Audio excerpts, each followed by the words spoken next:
Olá, eu sou o professor Luiz Antônio Peixoto Vale, da série Checkmate Global. Estou gravando hoje, 1/3/2025, 1º de março de 2025, o 146º vídeo da série complementar, juntando as peças e explicando o movimento. Estes momentos de transformação da realidade, esses fortes movimentos de mudança que começaram e prosseguem abalando o mundo, foram previstos aqui neste canal, incluindo os seus prazos, que estão sendo rigorosamente cumpridos. Foi em função disto que comecei a escrever alguns artigos em 2013 e depois criei o canal em 2020 para antecipar as jogadas no tabuleiro e prover a quem quisesse a oportunidade de entender e se preparar para estas mudanças. Não bastava apontar o problema, mas também era necessário oferecer a solução, ainda que não fosse muito ortodoxa. Assim, ainda em 2020, criei a comunidade fechada de membros do canal aqui no YouTube, onde passei a mostrar relatórios, informações desclassificadas, incluindo projeções do Diageo para 2025. Isto há alguns anos atrás. Mostrei o cenário que viria depois. Eu estava mostrando o jogo, sua estratégia e suas peças na área aberta, dando um diagnóstico, mostrando as causas e apontando as consequências. Também ofereci algumas sugestões de medidas prudenciais para os inscritos no canal na área aberta. Todavia, os membros do canal na área fechada queriam mais. Eles queriam a terapia, o remédio para passar por este momento conturbado, a que chamo travessia. Na primeira fase da área de membros, fui acostumando-os com informações não usuais, abrindo suas mentes para informações com as quais eles, os membros, não estavam acostumados. A partir de então, fui medindo o pulso, sentindo a pulsação, sentindo os membros e pude perceber a evolução da maioria. Houve grande aceitação entre os milhares de membros da área fechada, daquilo que eu estava lhes transmitindo, os pacotes de informação que estava enviando. Já não era mais um grupo que poderia admitir aquele grupo, ou mesmo conviver com as pessoas de pouca compreensão. A cada dia se distanciavam mais do senso padrão da massa e renovavam a sede de saber mais. Eles queriam mais, e então entramos na segunda fase da área de membros, na área fechada. Fui então oferecendo novos conhecimentos, que no passado eram restritos apenas a pequenos grupos que os transmitiam de boca para ouvido, e os membros foram capazes, em sua grande maioria, de absorver esses conhecimentos, ainda que muitas vezes de forma parcial. Não são informações usuais e de fácil aceitação por mentes formatadas pela programação, que estejam imunizadas cognitivamente. Por isso, o trabalho com os membros na área fechada foi sendo realizado com muita calma ao longo destes 5 anos. Quase 60 meses de trabalho. À medida que avancei, milhares dos membros entenderam a informação. Fizemos alguns encontros presenciais, onde, em apenas um, vieram 1.000 participantes de 7 países, incluindo Europa e América do Norte. No total, foram 5.000 pessoas que participaram dos diversos encontros presenciais. 5.000 pessoas de vários países. Forneci a eles, nesta segunda fase da área de membros, conhecimentos de conceitos estruturantes, informações sobre conceitos estruturantes e práticas de exercícios mentais para a passagem pela travessia, sem que eles tivessem danos relevantes. A mente pode ser sua aliada ou um sabotador interno, depende de como você lida com ela. São conhecimentos ancestrais e outros atuais, conhecidos nas agências de topo internacionais, que geram um estado mental e emocional salutar para momentos tensos, momentos de transformações, como esse que estamos vivendo. Pois bem, depois desse aprimoramento, desse avanço, percebi que os membros da área fechada estavam preparados para entrar agora na terceira fase da área de membros.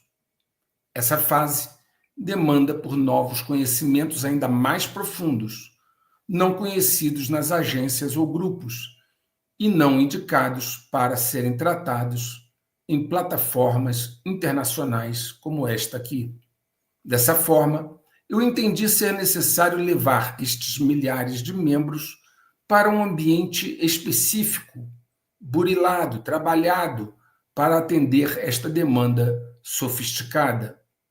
Assim, criei, no mês de fevereiro, um portal, um site, fora do YouTube, na internet, com especificidades adequadas, para atender às necessidades deste grupo de milhares de membros, em suas aspirações por realizar uma transição pela travessia saudável e proveitosa.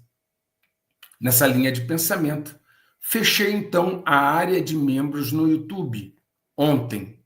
Aliás, para ser mais exato, foi nos primeiros momentos, nos primeiros minutos do dia de hoje, 1º de março.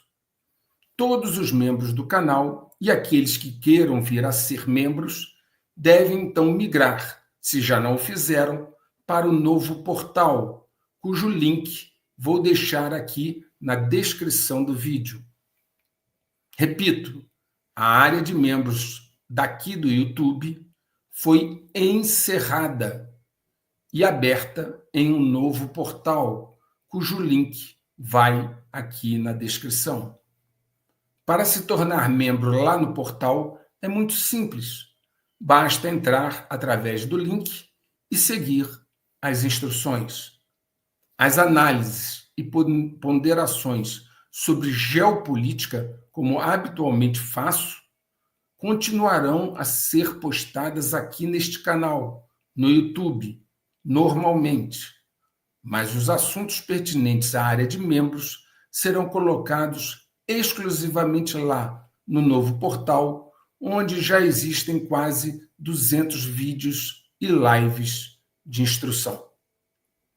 Muito bem, vamos então agora ao movimento das peças no tabuleiro.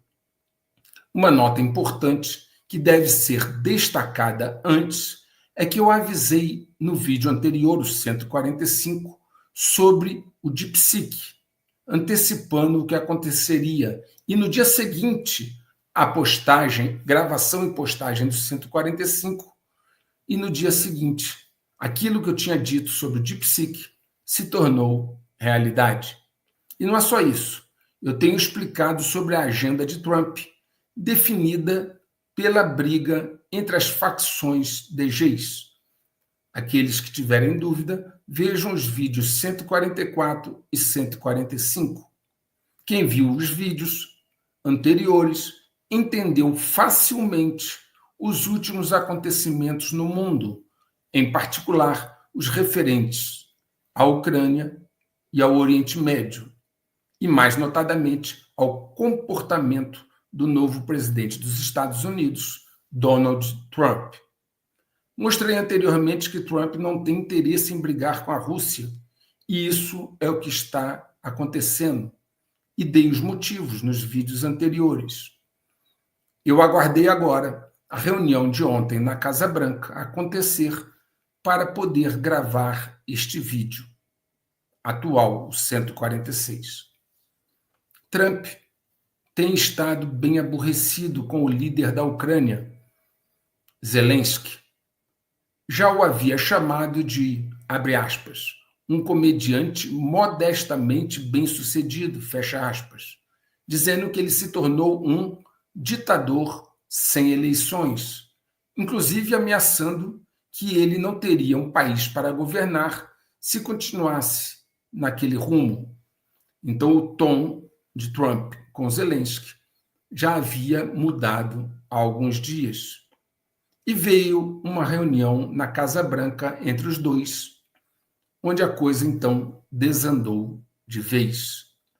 A reunião de Zelensky com Trump na Casa Branca ontem foi um desastre total para Zelensky. Trump e J.D. Vance estavam bem ensaiados e sabiam o que fazer. Marco Rubio, secretário de Estado, ficou de camarote. Eles sabiam que o tal acordo de 500 bilhões de dólares sobre produtos minerais da Ucrânia era impossível, era inexequível, pelo simples fato de não existir na Ucrânia esse volume de minerais. E uma boa parte dos que tem lá na Ucrânia está na área que já foi anexada pela Rússia e que não será devolvida.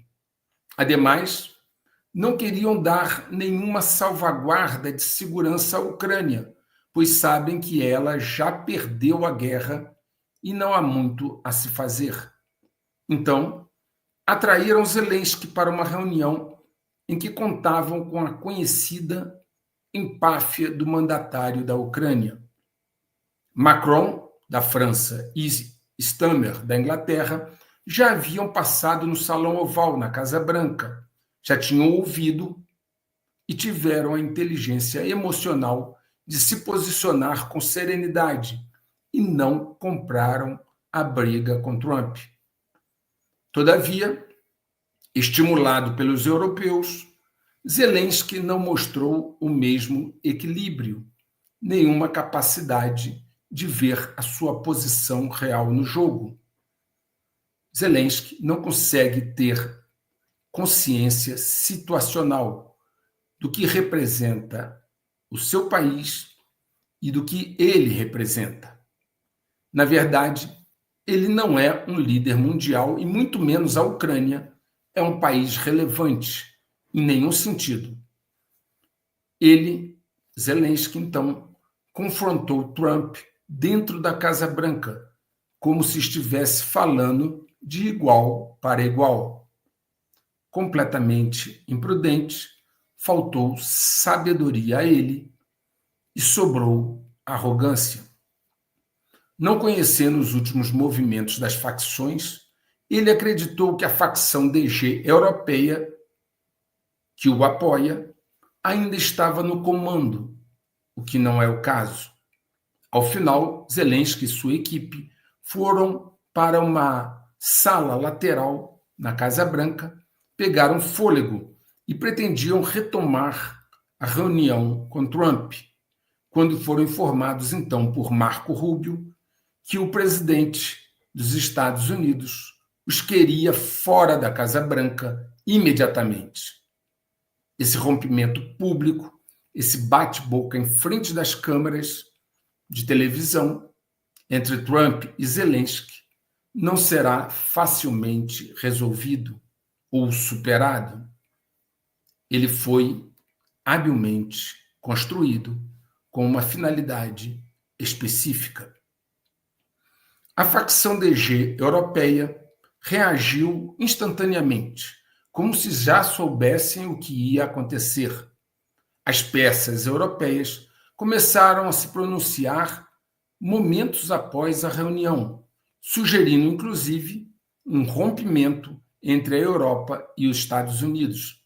Vejam alguns exemplos de declarações de peças europeias minutos após o término da reunião na Casa Branca. A principal diplomata da União Europeia, Kaja Kallas, escreveu o seguinte no X, abre aspas, hoje ficou claro que o mundo livre precisa de um novo líder. Cabe a nós, europeus, aceitar este desafio. Fecha aspas. Olha o que ela falou. O primeiro-ministro polonês, Donald Tusk, escreveu o seguinte também no X, abre aspas, caros amigos ucranianos, vocês não estão sozinhos. Fecha aspas. Seu colega espanhol, Pedro Sánchez, também se posicionou postando nas redes sociais que a Espanha está com a Ucrânia. A ministra das Relações Exteriores da Alemanha, Annalena Baerbock, declarou o seguinte, abre aspas, a Ucrânia pode construir sobre o apoio inabalável da Alemanha, Europa e além. Sua defesa da democracia e sua busca por paz e segurança são nossas. Fecha aspas. Obviamente, os líderes europeus perderam a noção da proporção de tamanho econômico e militar entre os Estados Unidos e a Europa. Muito bem, a divisão, então, entre os Estados Unidos e a Europa ficou clara e está se acentuando a cada dia. As facções, como mostrei nos vídeos anteriores, está se tornando mais grave. As divisões a cada dia se aprofundam. Aliás, como previsto, em função das diferenças de meios para se chegar aos propósitos de Geis. O fato, e esse é fato indiscutível, é que só existem 3 superpotências militares no mundo: Estados Unidos, Rússia e China. E uma outra nação que é aspirante a este posto, que é a Índia. A Europa é incapaz de defender-se em caso de uma guerra contra qualquer uma dessas superpotências, como eu já mostrei aqui diversas vezes. Não tem tamanho e nem equipamentos. O tempo passou e a Europa não evoluiu neste quesito. Assim, resta a pergunta: como fica a OTAN se os Estados Unidos sair? A resposta é que ela se torna uma aliança com poder militar bastante reduzido, incapaz de confrontar as superpotências militares. Não tem a menor chance de defender a Ucrânia sem o apoio dos Estados Unidos. Aliás, eles mesmos já reconheceram isso através de pronunciamentos do Starmer, da Inglaterra, dizendo que eles precisam do apoio dos Estados Unidos. Agora imaginem uma outra situação. Se os Estados Unidos, Rússia e China chegarem a algum tipo de acordo, mesmo que restrito ao campo militar inicialmente, e resolverem esses 3 países, Estados Unidos, Rússia e China, resolverem refazer a arquitetura de poder mundial, alterando a sua configuração. Imaginem esses 3 países percebendo a oportunidade de se juntarem num acordo ainda que parcial para refazer a arquitetura de poder mundial. Eu pergunto, quem poderá deter este trio? Quem poderá confrontá-los? Estados Unidos, Rússia e China. Imaginem, então, um G3+1, incluindo a Índia. Olhem para a distribuição do poder militar e econômico no mundo e verão que apenas esses 4 países juntos são suficientes para exercer poder hegemônico decisivo. E se eles já tiverem se dado conta disso?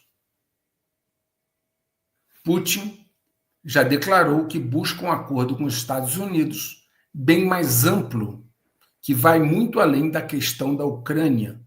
Ele já deixou claro que os termos de um acordo com os Estados Unidos é bem mais estratégico do que tratar de uma questão pontual como a Ucrânia.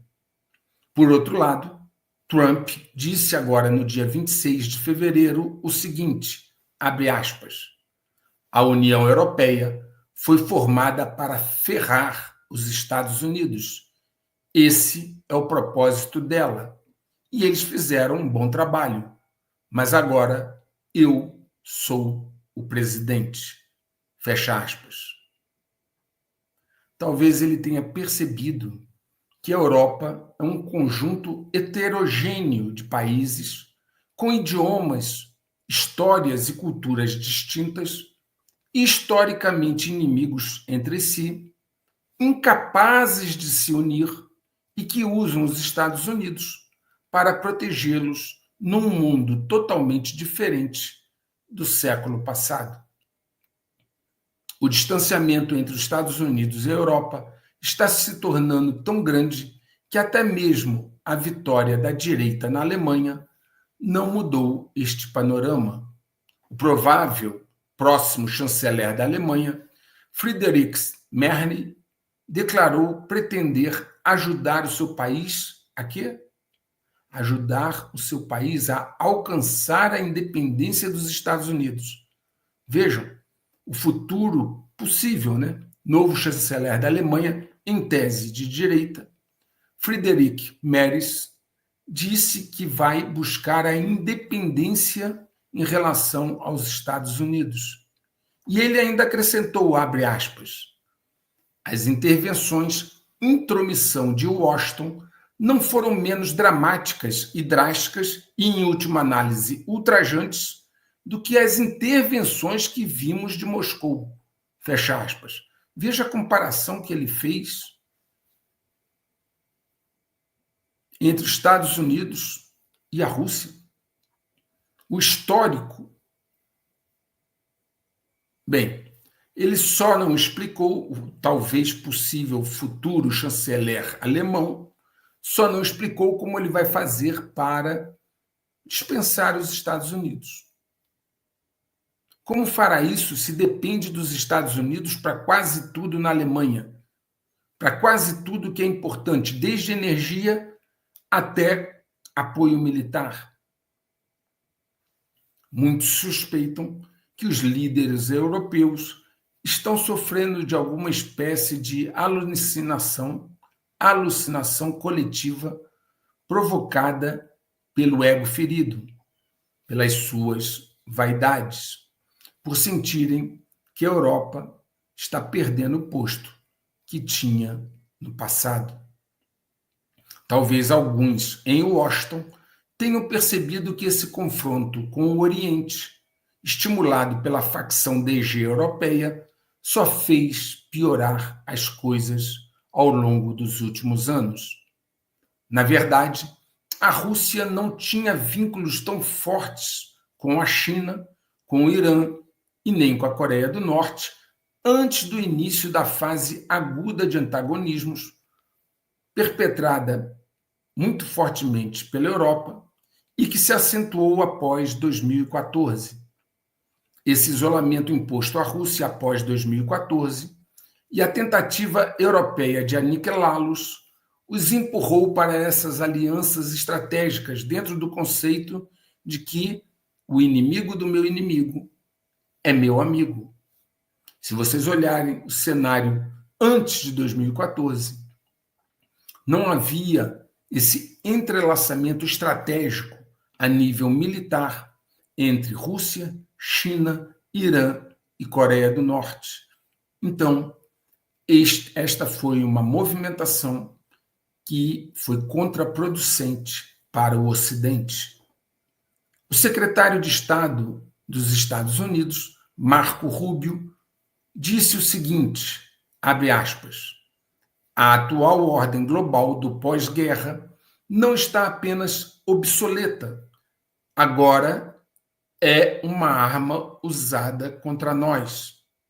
E tudo isso levou a um momento em que agora precisamos enfrentar o maior risco de instabilidade geopolítica e de crise global geracional.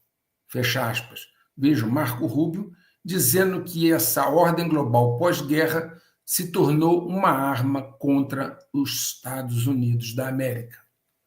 Sintomaticamente, no dia 13 de fevereiro, Trump disse o seguinte, abre aspas, em algum momento, quando as coisas se acalmarem, vou me encontrar com a China e com a Rússia, em particular, com esses dois, e vou dizer a eles, não há razão para gastarmos quase $1 trilhão em questões militares.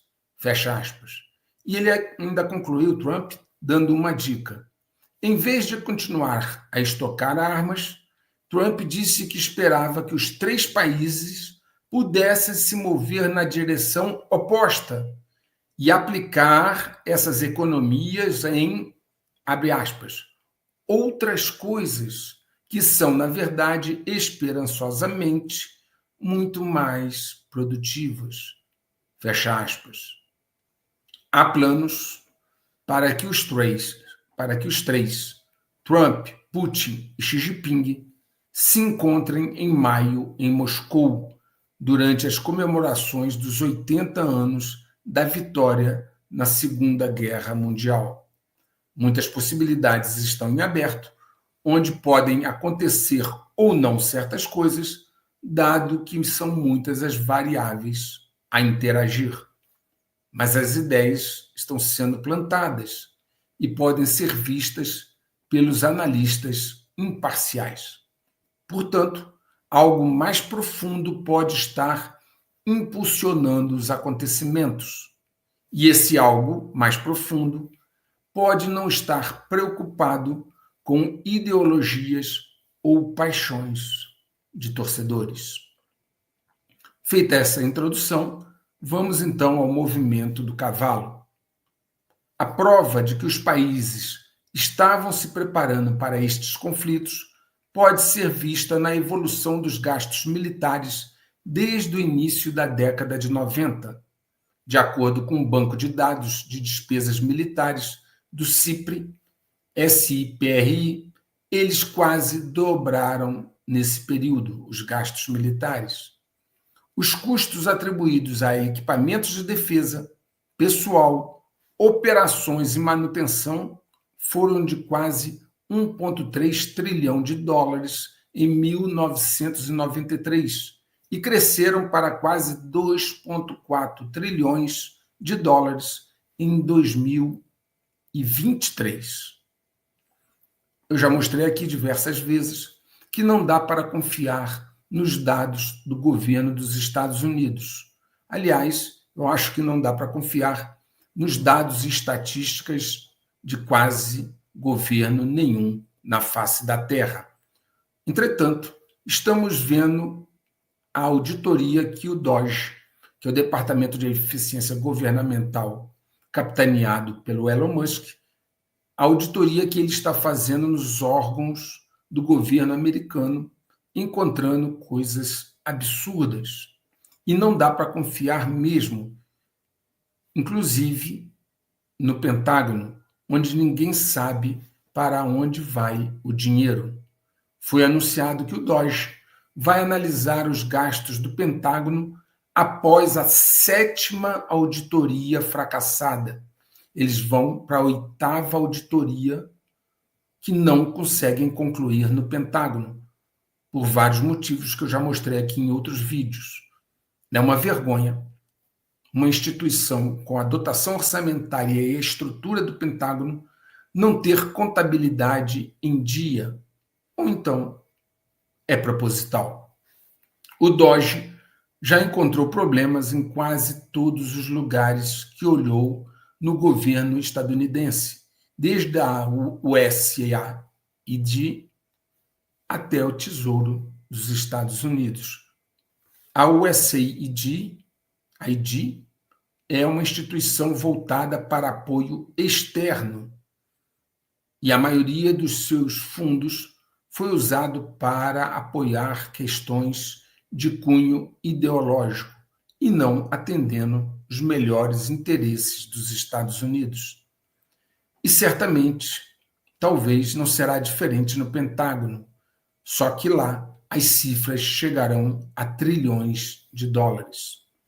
Os europeus estão ficando loucos com essa aproximação entre Estados Unidos e Rússia, simplesmente porque estão se tornando pouco relevantes no cenário geopolítico mundial. Nas negociações sobre a Ucrânia, eles sequer foram chamados nas duas reuniões que já aconteceram entre os Estados Unidos e a Rússia. A primeira reunião na Arábia Saudita e a segunda em Istambul, na Turquia. A chefe de política externa da União Europeia, que eu já citei antes, Kaja Kallas, declarou o seguinte sobre essas reuniões, abre aspas, qualquer solução rápida é um acordo sujo, fecha aspas. Um alto funcionário da União Europeia disse o seguinte ao Financial Times, abre aspas, os americanos não veem um papel para a Europa nas grandes questões geopolíticas relacionadas à guerra. Vai ser um verdadeiro teste de unidade. Fecha aspas. Muitas pessoas ocidentais acham que o povo ucraniano odeia os russos. Essa foi a narrativa construída pela grande mídia do Ocidente, que impregnou a mente dos torcedores. Eles ignoram completamente a história da Rússia e da Ucrânia. E um dado simples vai mostrar isso. Segundo o Alto Comissariado das Nações Unidas para Refugiados, quase 7 milhões de refugiados da Ucrânia foram registrados na Europa e no mundo todo.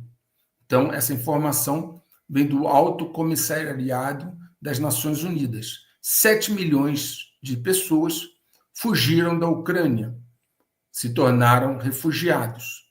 Agora, adivinhe os 2 primeiros países para onde eles fugiram, em sua grande maioria. Pois bem, Alemanha e Rússia. Ambos, Alemanha e Rússia, recebendo a mesma quantidade de ucranianos praticamente, cada um deles recebendo 1,2 milhão de refugiados da Ucrânia, Alemanha e Rússia. Depois, nessa lista, seguem a Polônia e outros países. E aí a pergunta que se impõe, pela obviedade, é o seguinte: você fugiria para o território do seu inimigo? Essas pessoas não são prisioneiros de guerra, não foram pegos no campo de batalha. Elas fugiram voluntariamente para a Rússia. Essa guerra na Ucrânia, na verdade, já está decidida. E por isso Trump quer encerrá-la antes que os russos tomem mais território, como fizeram na Segunda Guerra Mundial. Há vários sinais neste sentido, incluindo o avanço das tropas russas a leste. Alguns argumentam corretamente que a Rússia foi muito mal no início do conflito com a OTAN no território da Ucrânia. Não se saiu bem logo no início do conflito. Mas é necessário olhar a história, os exemplos históricos dos russos quando eles entram em combate, quando eles entram em uma guerra. Pode-se ter como exemplo quando os russos combateram contra Napoleão ou depois contra Hitler. O desenvolvimento militar russo em um conflito é sempre o mesmo. Acontece durante o conflito. Eles se desenvolvem e se fortalecem ao longo do conflito. Podem olhar. Eles primeiro erram muito, depois recuam, aprendem, se reagrupam e atacam com determinação. Foi assim que tomaram quase a metade da Europa durante a Segunda Guerra Mundial, depois de entrar tardiamente no conflito e após serem surpreendidos pela invasão alemã. E ainda chegaram a Berlim antes dos aliados. Chegaram em Berlim, os russos, antes dos americanos e ingleses. E está acontecendo agora um fenômeno parecido. Os russos começaram mal no início do conflito com a OTAN na Ucrânia, perderam, retrocederam, reagruparam e voltaram à ofensiva. E agora estão tomando território após território. Os russos têm agora drones, mísseis hipersônicos e muitas outras armas poderosas que eles não tinham antes do início do conflito. Como eu disse, eles crescem com o conflito, se mobilizam e inovam. É o seu ethos. A cada dia, o moral das tropas ucranianas piora. Segundo o jornal inglês The Guardian, o exército ucraniano está lutando contra deserções em massa à medida que os soldados se cansam da guerra. Eu já mostrei aqui informações sobre isso. Outro fator de desânimo que eu também já mostrei é a corrupção nos altos escalões da Ucrânia. Tucker Carlson declarou que bilhões de dólares em armas dos Estados Unidos estão sendo desviados e vendidos para os inimigos dos Estados Unidos, incluindo os cartéis de drogas mexicanos. A equipe de Trump percebe este desenvolvimento, sabe que os russos estão crescendo militarmente ao longo do conflito e quer fazer parar isso. Foi agora, há pouco tempo, noticiada com alarde, a libertação de um professor dos Estados Unidos preso na Rússia, de nome Mark Fogel, que foi preso por alegadamente portar maconha no aeroporto quando entrava na Rússia. Uma grande divulgação foi montada, mas poucos veículos mostraram a troca completa, ou seja, qual o russo que foi libertado em troca desse pobre professor. O nome do russo que foi libertado é Alexander Vinnik, um especialista em criptografia que entre 2011 e 2017 trabalhou na MTCE, uma das maiores bolsas de criptomoeda do mundo. Ele foi preso na Grécia sob a acusação de ter lavado incríveis 4 bilhões de dólares. O interesse da Rússia em tê-lo de volta gera a suspeita de que ele não trabalhava somente para si. Fica a suspeita de quem eram os seus verdadeiros clientes. É isso. Foi feita a troca de um professor de ensino médio dos Estados Unidos por um chefão especialista em criptografia da Rússia. Essa foi a troca. A China também parece estar agitada, onde uma disputa pelo poder envolve agora aqueles que são conhecidos como príncipes, que estão se opondo a Xi Jinping. Essa oposição, esse antagonismo entre os príncipes e Xi Jinping está crescendo muito rapidamente. Como já mostrei aqui, essa disputa pelo poder pode influenciar as decisões do líder chinês e antecipar um conflito, a depender, claro, de como Trump se posicione. O Asia Times noticiou recentemente que a China está construindo a maior base militar subterrânea do mundo, onde caberiam 10 pentágonos.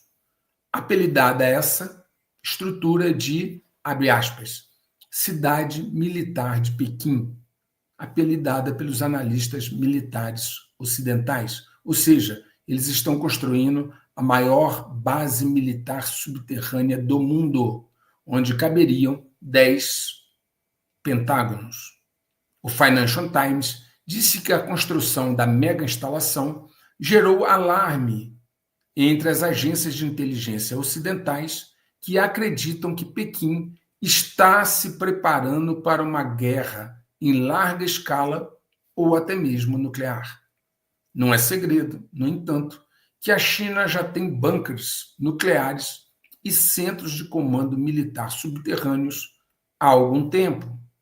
Em 2017, a China Central TV relatou que o quartel-general de comando do Exército, em Xizang, no sudoeste de Pequim, ficava a 100 metros de profundidade. Isso ela noticiou em 2017, algo que foi construído bem antes de 2013. O conjunto de bases estratégicas subterrâneas chinesas tem 3 peças fundamentais, 3 peças principais. São elas: a base submarina subterrânea de Hainan, a conhecida como Grande Muralha Subterrânea, que é um conjunto de túneis com até 5.000 quilômetros de extensão, e agora a terceira estrutura, conhecida como Cidade Militar de Pequim. É o maior conjunto de bases militares subterrâneas conhecida. A ideia deles é que os líderes chineses se espalhem por diversos centros subterrâneos sem concentrar-se num só, para evitar que um único ataque concentrado os mate a todos em caso de guerra. Em caso de guerra, eles provavelmente pegariam o secretário-geral do PCC, do Partido Comunista Chinês, Xi Jinping, e o levariam para Xi'an, já que a cidade é bem protegida por altas montanhas e sistemas de mísseis. No Ocidente, não são públicas informações sobre quaisquer bases comparáveis às da China. O especialista em China, Gordon Chang, disse o seguinte, abre aspas, a China está se preparando para a guerra, a América não. Fecha aspas. Uma reportagem investigativa do Wall Street Journal, que apresenta gráficos e mapas interativos, afirma que a Rússia está dominando militarmente o Ártico, trabalhando com a China, enquanto os Estados Unidos ficam para trás. A Rússia tem montado lá dezenas de grandes estruturas no Polo Norte, no Ártico. Estruturas modernas e avantajadas. Após a visita do Marco Rubio, chefe do Departamento de Estado dos Estados Unidos, ao Panamá, para discutir a questão do canal, a poeira baixou. E de resultado prático, resultado tangível, até o momento, pouco aconteceu. Ao que se sabe, o controle pelos chineses de 2 portos nas 2 pontas do canal ainda não foi revogado. E essa era a questão central. Eles continuam controlando os portos em cada ponta do canal, 2 portos, em Balboa e Cristóbal. Vamos agora ao Oriente Médio. A primeira reunião de Trump com um líder estrangeiro, após a sua posse, foi com Benjamin Netanyahu. Foi a primeira reunião de Trump com um líder estrangeiro, como era de se esperar. Trump, seguindo a agenda que lhe foi imposta pelas facções que o financiaram e o apoiaram e o elegeram, como eu já mostrei aqui sobre quem manda lá, Trump propôs retirar 1,7 milhão de palestinos de Gaza, da faixa de Gaza, e os enviar para a Jordânia e o Egito. Não parece ser essa a vontade do povo palestino, uma vez que imagens impactantes mostram dezenas de milhares de moradores de Gaza retornando a pé para suas casas destruídas após o cessar-fogo com Israel. Assim, a proposta de Trump caiu muito mal no mundo árabe e foi rejeitada até mesmo por aliados dos Estados Unidos, como a França. A Arábia Saudita que também sempre se posicionou ao lado dos Estados Unidos, classificou a proposta de não negociável. Na verdade, a proposta de Trump teve o condão de unir o mundo árabe contra a ideia, podendo inclusive reverter a posição de países árabes que já fizeram as pazes com Israel, como é o caso do Egito. Árabes e europeus, em sua maioria, bem como a Rússia, rejeitaram a proposta de Trump, apoiada por Israel. Uma reportagem do The Wall Street Journal verificou uma avaliação da inteligência dos Estados Unidos que concluiu que Israel atualmente vê uma oportunidade para ataques às instalações nucleares iranianas. O Wall Street Journal cita oficiais militares dos Estados Unidos que concluíram que, abre aspas, o apoio militar e as munições americanas provavelmente seriam necessários para um ataque israelense às instalações nucleares fortemente fortificadas do Irã, dada a sua complexidade. Fecha aspas. Então, Israel não poderia fazer esse ataque sem o apoio dos Estados Unidos. E a inteligência dos Estados Unidos sugere, então, que Israel está tentando arrastar Trump para um ataque preventivo ao Irã. Considerando a agenda da facção que o elegeu, uma subfacção, né? São duas facções, né? Ele pode, talvez, aceitar esta ideia. As narrativas que apontavam que o Hezbollah estava destruído parecem não corresponder aos fatos. Seria mais correto dizer que ele foi enfraquecido. O nome mais apropriado para eles, uma vez que o novo primeiro-ministro libanês, Nawaf Salam, formou um novo governo, incluindo o Hezbollah entre os ministros de seu gabinete. Nawaf Salam rejeitou as linhas vermelhas que o enviado de Trump delineou, afirmando ainda que as tropas de ocupação israelense devem, abre aspas, retirar-se até o último centímetro do território libanês, fecha aspas. O enviado de Trump tinha dado uma declaração dizendo que o Hezbollah não participaria do gabinete do primeiro-ministro libanês.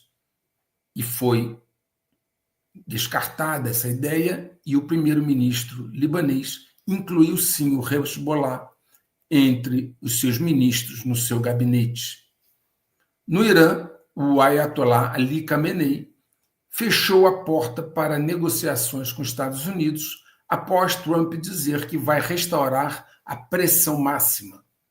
A Reuters e outras agências citaram um alto comandante da Guarda Revolucionária do Irã para informar que ele, o Irã, comprou caças Sukhoi 35 de fabricação russa.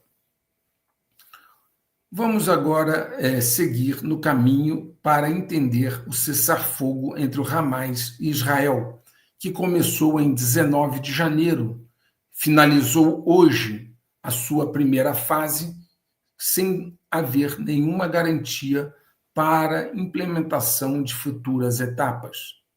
O Hamas libertou 25 reféns e entregou os corpos de 8 outros reféns israelenses.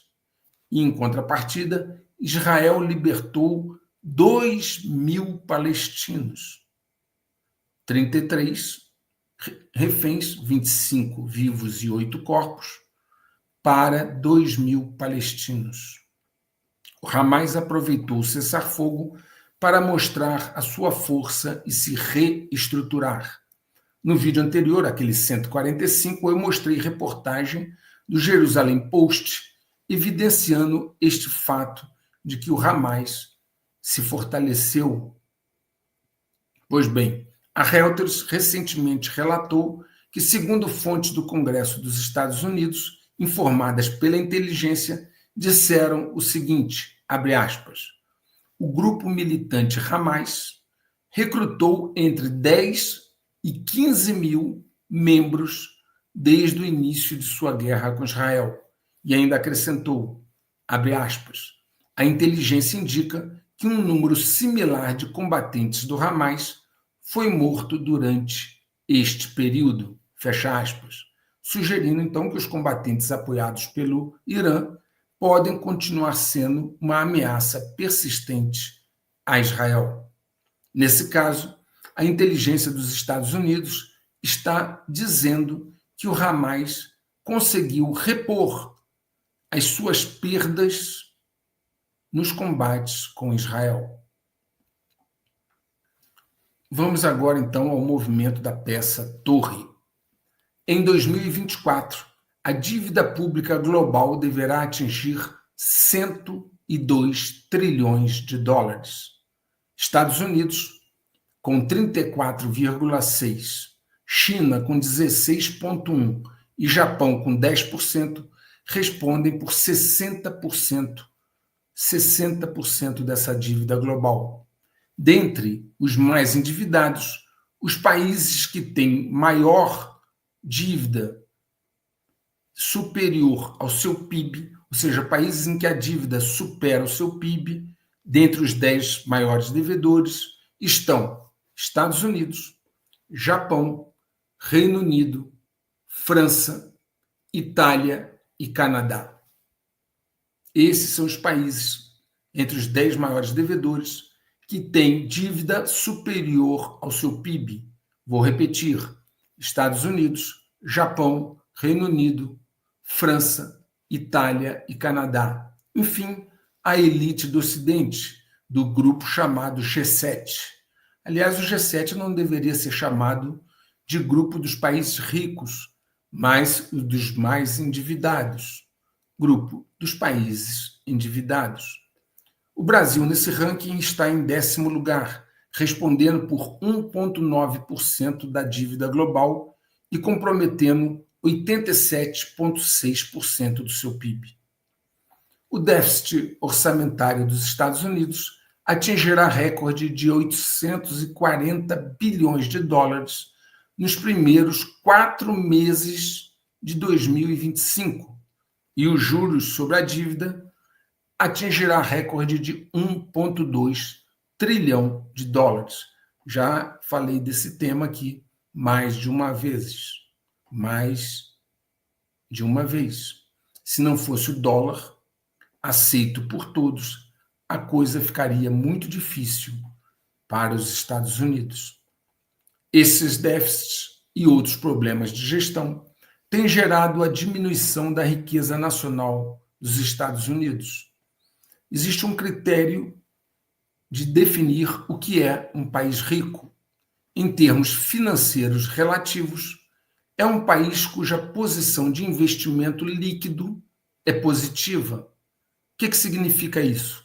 A posição de investimento líquido reflete o quanto um país possui dos ativos de todos os outros países, ou seja, o quanto um país é dono dos ativos de todos os outros países, menos o quanto esses países possuem dele.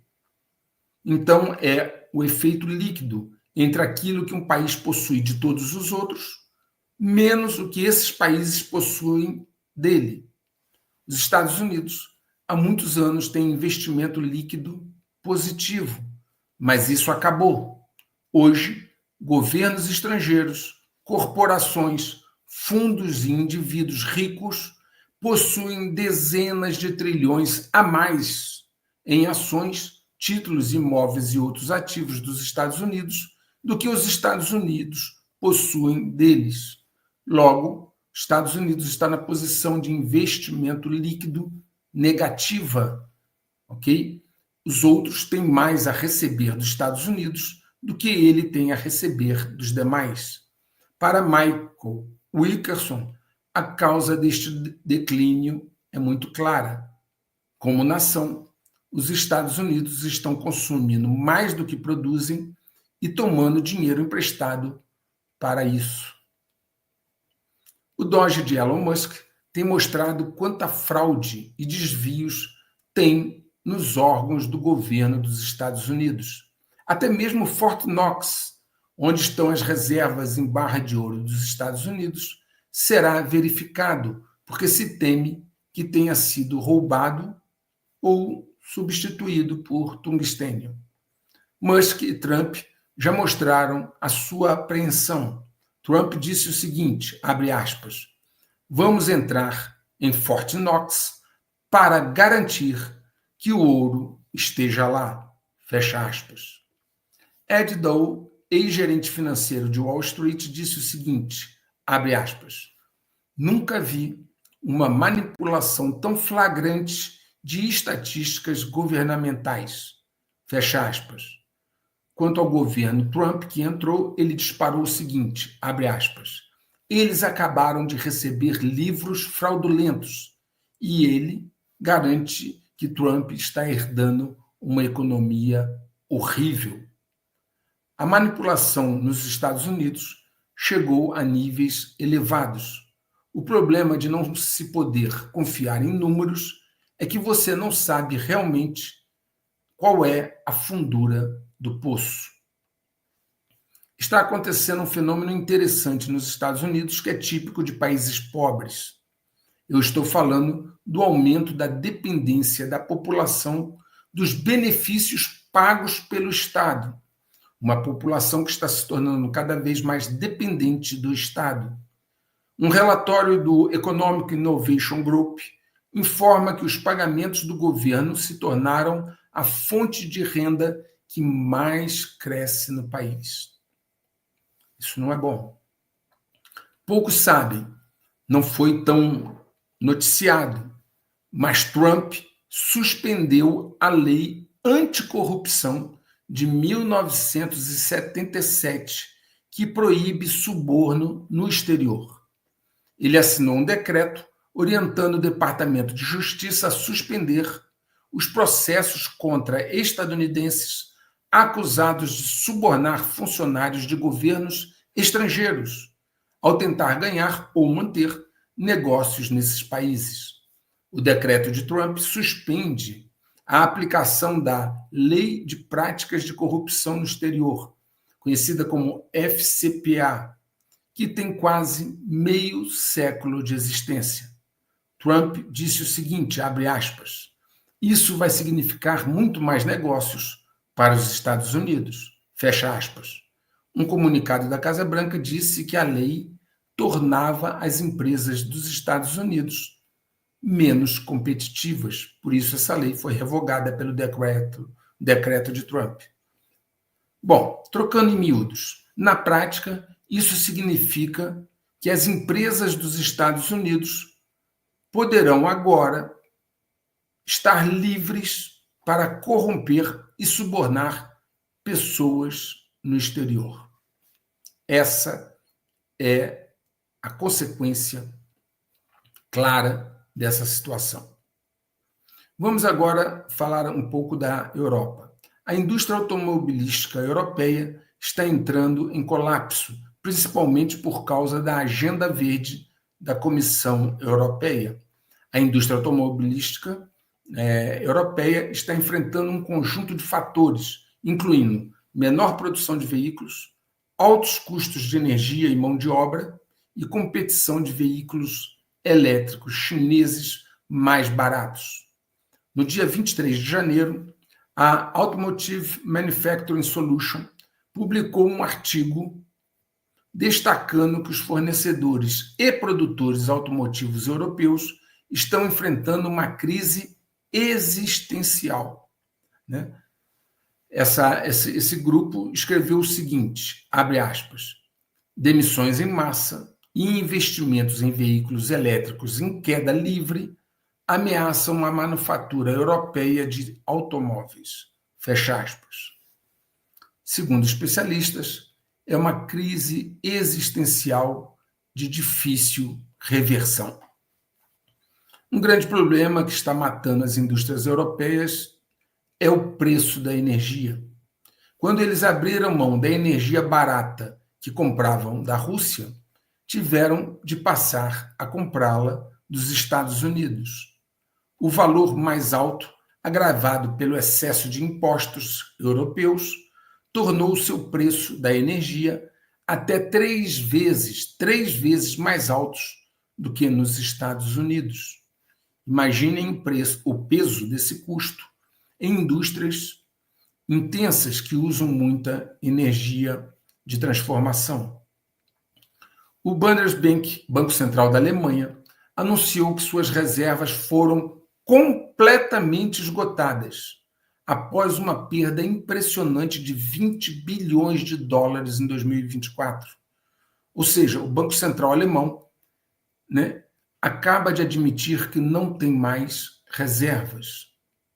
O Banco Central relatou o maior prejuízo financeiro desde a sua criação em 1957. Ele simplesmente agora não tem mais um centavo. No ano passado, 2.221 CEOs pediram demissão, de acordo com o relatório da empresa global de recolocação Challenger, Gray and Christmas, INC. Foi agora, no ano passado de 2024, onde mais CEOs dos Estados Unidos deixaram suas empresas do que em qualquer outro ano em mais de 2 décadas, estabelecendo um novo recorde. O que está acontecendo é que os CEOs, que é Chief Executive Officer, que os CEOs estão se afastando das empresas. Trump quer acabar com o BRICS, mas terá de se esforçar um pouco mais, pois o grupo continua crescendo. O BRICS aprovou o ingresso de mais 13 países no bloco, na condição inicial de parceiros, sem direito a voto. O Brasil vetou o ingresso da Venezuela e da Nicarágua. Na cúpula dos BRICS, em Kazan, na Rússia, com 23 países participantes, foi discutido abertamente a adoção de um novo sistema monetário BRICS para substituir o dólar dos Estados Unidos. Putin revelou, inclusive, uma nota bancária simbólica do BRICS no encontro. Esse é um novo ponto de atrito, um ponto nevrálgico nas negociações futuras entre Estados Unidos, Rússia e China, pois destronar o dólar dos Estados Unidos levaria ao colapso deste país. Daí as ameaças feitas por Trump a quem atacar o dólar. Todavia, ele não está numa posição assim tão forte para pressionar China, Rússia ou Índia. Ele terá que sentar para conversar. Segundo informações vazadas, a Arábia Saudita se juntou aos países que estão comprando ouro físico para se proteger de uma crise futura. O Banco Central Saudita comprou discretamente, quase que secretamente, 160 toneladas de ouro na Suíça. Eu venho mostrando esse movimento de compra de ouro físico pelos bancos centrais desde o início do canal. Na mão contrária dos países que estão acumulando reservas em ouro para se proteger, vimos agora a Argentina, no governo de Milei principalmente, enviar ouro argentino para Londres. O Banco Central da Argentina já enviou 37 toneladas, que corresponde mais ou menos a 60% das reservas de ouro da Argentina. Eles já enviaram para Londres. O presidente Milei deu a entender que o ouro foi usado no exterior como uma garantia de empréstimos, em forma de swap. Provavelmente, nada eles terão no futuro. Provavelmente, dificilmente, esse ouro voltará. Voltaram os argentinos, então, ao período colonial. O TD Bank, o 10º maior banco dos Estados Unidos, e a sua controladora, o TD Bank Group, se declararam culpados de conspiração para lavagem de dinheiro e fizeram um acordo para pagar cerca de 3 bilhões de dólares de multa. Eu já mostrei aqui outras situações de bancos em várias partes do mundo, bancos importantes, fazendo acordos para pagar multas e saírem ou fugirem ou escaparem de uma ação mais contundente da justiça. No caso do TD Bank, que é o 10º maior banco dos Estados Unidos, vão pagar 3 bilhões de dólares de multa em função de admitirem terem conspirado para lavar dinheiro. Se continuarem a levantar os podres de Wall Street, o rombo será grande.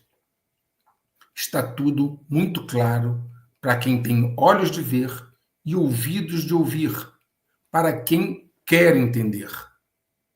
O tempo urge. O efeito dominó está em andamento rápido e próximo do fim. Na medida que a cada movimento o novo dominó cai, ele empurra outro para a queda seguinte. Todo jogo acaba ou muda de fase. O checkmate global está em processo inevitável de finalização. Um grande abraço.